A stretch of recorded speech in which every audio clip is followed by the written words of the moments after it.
Hello students, welcome to critical chemistry channel. आज की video में हम डिस्कस करेंगे कि FSc part 1 chemistry chapter 1 basic concept उसका क्वेश्चन नंबर 11 डिस्कस करेंगे। प्रीवियस वीडियो में हमने जो है वो 10th क्वेश्चन जो थे वो डिस्कस किए थे। आज इस वीडियो में हम क्वेश्चन नंबर 11 से लेकर 20 तक डिस्कस करेंगे। ये मोस्ट इंपॉर्टेंट शॉर्ट क्वेश्चन हैं। क्वेश्चन नंबर 11 है, अटोमिक मैसेज में बी इन फ्रैक्शन जस्टिफाई करें कि अटोमिक मैसेज जो होते हैं वो फ्रैक्शंस में होते हैं। एटॉमिक मैसेज क्या होते हैं? एटॉमिक मैस होता है number of protons and number of neutrons. किसी भी एटम के अंदर उसके नंबर ऑफ प्रोटॉन्स और न्यूट्रॉन, इसको एटॉमिक मैस कहते हैं। देखिए, जैसे कार्बन है, इसका जो है वो एटॉमिक नंबर होता है 6 और इसका एटॉमिक मैस कितना होता है 12। एटॉमिक मैस जो है ये नंबर्स में है, और अगर ऐसे होता तो इसको हम कहते हैं फ्रैक्शन। ये फ्रैक्शन है, फ्रैक्शन फॉर्म होती है। अगर पॉइंट में हो तो उसको फ्रैक्शन फॉर्म कहते हैं, लेकिन हमारे पास जो होते हैं वो एटॉमिक मैसेज ज़्यादातर नंबर्स की फॉर्म में होते हैं। 12 हो गया, 13 हो गया, 20 हो गया, ये नंबर्स हैं, और इस तरह की फॉर्म को कहते हैं फ्रैक्शन फॉर्म। हमने जस्टिफाई करना है कि एटॉमिक मैसेज फ्रैक्शन में कैसे हो सकते हैं। तो देखें, most of the elements contain isotopes. हम जानते हैं कि एलिमेंट्स के आइसोटॉप्स होते हैं। We use average atomic masses, तो हम जो होता है एटॉमिक मैसेज उनका एवरेज ले लेते हैं।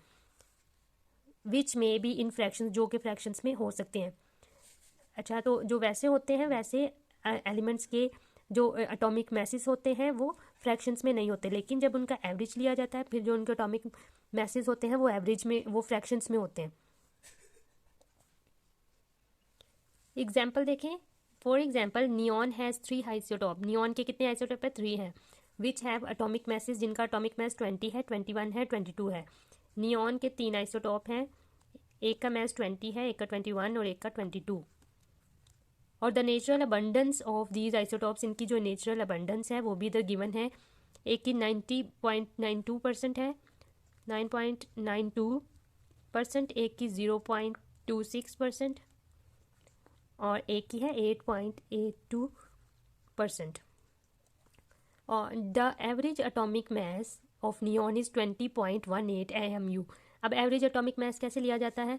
इन तीनों को आप क्या करें, इन दोनों को मल्टीप्लाई करें, इन दोनों को मल्टीप्लाई, इन दोनों को मल्टीप्लाई। तीनों आइसोटॉप्स को उनकी नेचुरल अबंडेंस के साथ मल्टीप्लाई करना है, और इन जो भी आंसर आएगा उन तीनों को ऐड करके और डिवाइड कर देना 100 से। ऐसे करने से हमारे पास एक अबंडेंस आएगी जो इधर लिखी हुई है 20.18 AMU। 20.18 AMU।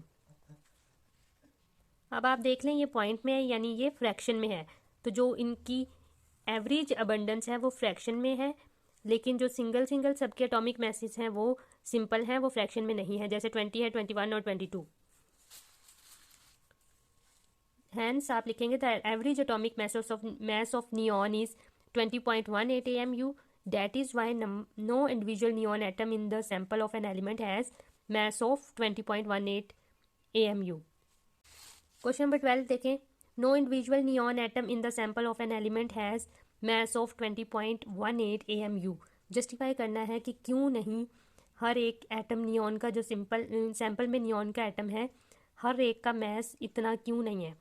ये हमने कैसे निकाला था? ये हमने एवरेज लेकर निकाला है सबका, तो इसीलिए सिंगल का तो 20 और 21 और 22 होगा, लेकिन जब तीनों का एवरेज लिया जाएगा फिर ये आना है, तो यही आप आंसर में लिख देंगे। Calculate percentage of nitrogen in urea. ये यूरिया का फॉर्मूला है, इसमें नाइट्रोजन की परसेंटेज मालूम करनी है। इस पूरे की आप लोग पहले क्या लिखें, उसका मोलर मैस लिखेंगे परसेंटेज के लिए। मोलर मैस, यूरिया का मोलर मैस कितना होता है? वो 60 होता है।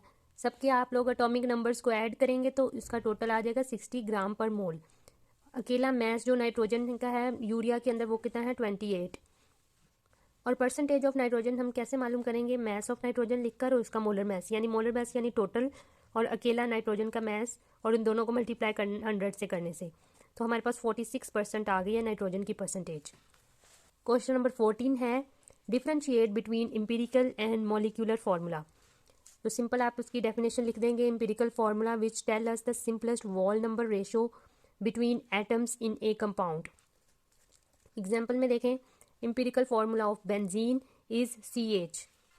The formula which tells us total number of atoms in a compound. Example देखें, इधर मॉलिक्यूलर आएगा, molecular formula of benzene is C6H6। Next question number 15 है, Y oxygen can not be determined directly in combustion analysis. Combustion analysis में हम oxygen की amount को directly क्यों नहीं डिटरमाइन कर सकते। कंबशन क्या होता है? Combustion is burning of an organic compound in the presence of oxygen. It can not be determined directly because we are supplying oxygen to sample from air. ये इसका आंसर है कि हम एयर से ऑक्सीजन को सप्लाई कर रहे होते हैं, इसीलिए हम डायरेक्टली उसकी डिटरमाइन नहीं कर सकते। Sample also contains oxygen, it can be determined by method of difference। इसको हम डिफरेंस के मेथड से मालूम कर सकते हैं।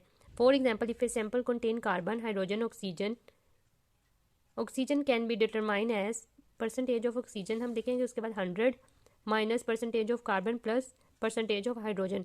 जो अदर गैसेस होंगी उनको प्लस करके हमने 100 में से माइनस करना है, ताकि जो अदर गैसेस हैं वो माइनस हो जाए, और इसको ही कहते हैं डिफरेंस मेथड। ऐसा मेथड जिसमें से हम माइनस करके और बाकी जो भी बचेगा 100 में से अगर हम कार्बन और हाइड्रोजन को प्लस करके माइनस कर देंगे तो हमारे पास परसेंटेज आ जाएगी ऑक्सीजन की।